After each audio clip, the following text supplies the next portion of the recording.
Every child deserves a nursery, a school, security, and knowing they're not going to be made homeless tomorrow. My role is to try and bring people together and give a voice to those people who've been ignored by elites in the past.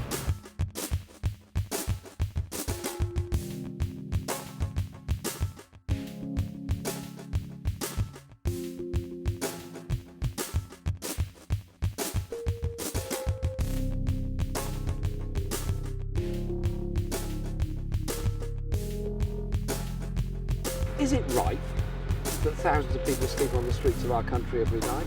Is it right that children are being brought up in bed and breakfast hotels, overcrowded flats on 6-month contracts?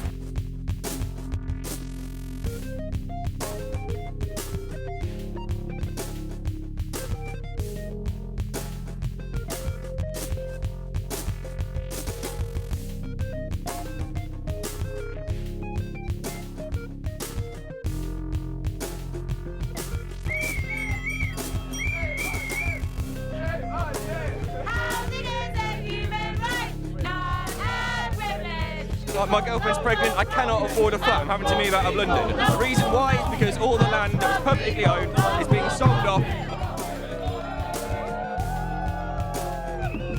At the moment we have nearly 126 families across the UK being evicted every day, and through a mix of welfare cuts and benefit sanctions, private landlords and privatisation of our housing, people being forced out into the street and forced out of London.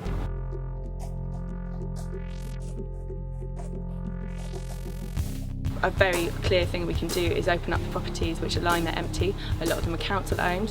The councils want to sell off to private investors to build private luxury apartments.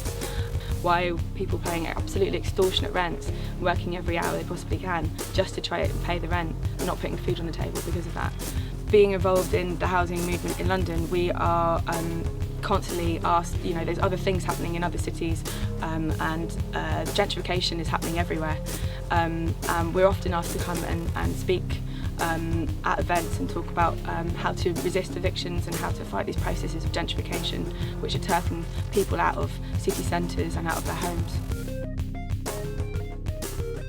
I'm in this election campaign because I want to see a different style, a more collective style of leadership with the Labour Party. I want to be the Labour Party representing the ambitions, the hopes and the imagination of lots of people who want to live in a more cohesive, more equal, more decent, more tolerant society. And young people have joined in their thousands to help achieve that. We are a campaign of a lot of people wanting to see something very different in our society, and it is very exciting that we can achieve that together. And so let's take politics away from the idea that there's some super bad individual somewhere that's going to do it for you. Sorry, those days are long gone. The era of the super personality are long gone. This is the era of the collective. This is the era of the people coming together, and I'm very excited by it.